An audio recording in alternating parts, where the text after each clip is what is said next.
Je suis M. Gagnon-Pain François, né à Villeparisis en 1951, donc hier, président de l'association depuis quelque temps et très impliqué dans la vie associative depuis mes 18 ans. L'association a été créée suite à une exposition d'objets anciens et le but c'était de collecter la mémoire des Villeparisis, soit sous forme écrite, soit sous forme orale, soit sous forme d'objets fabriqués à Villeparisis. Donc on a accumulé des objets, on a accumulé des documents jusqu'au jour où on a pu créer ce musée. Alors le musée, depuis les Journées du patrimoine 2022, porte le nom officiel de Musée d'histoire locale Francis Écoutin. Francis Écoutin ayant été le premier président et créateur de l'association et du musée.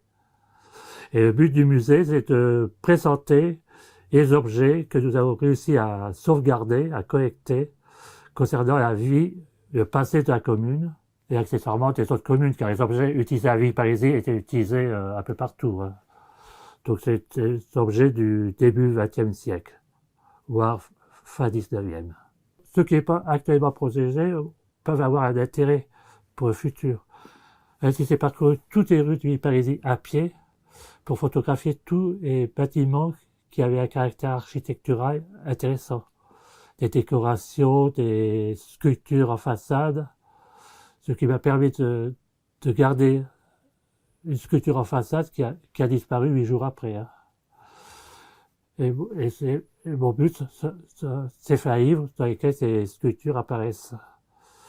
C'est une mémoire du passé qui a de plus en plus tendance à disparaître lors des ravaillements ou des remises en état des maisons.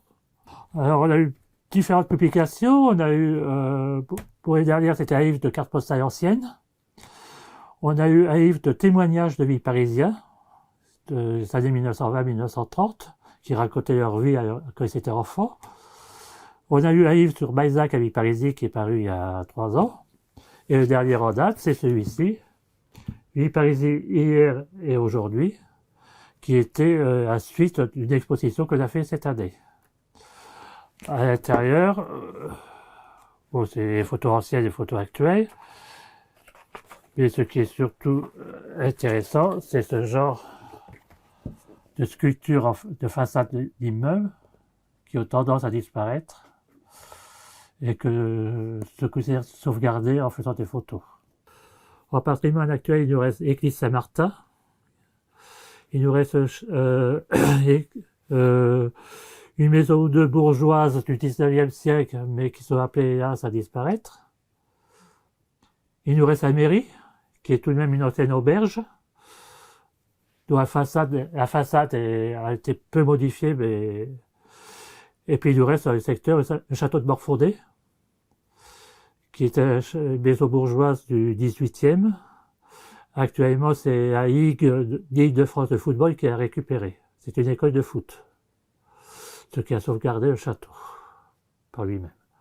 Sinon, la plupart des choses ont disparu dans Villeparisis.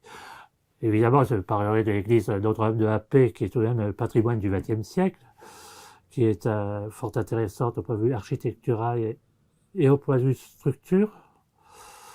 Mais sinon, Villeparisis s'est terriblement appauvri en patrimoine ancien.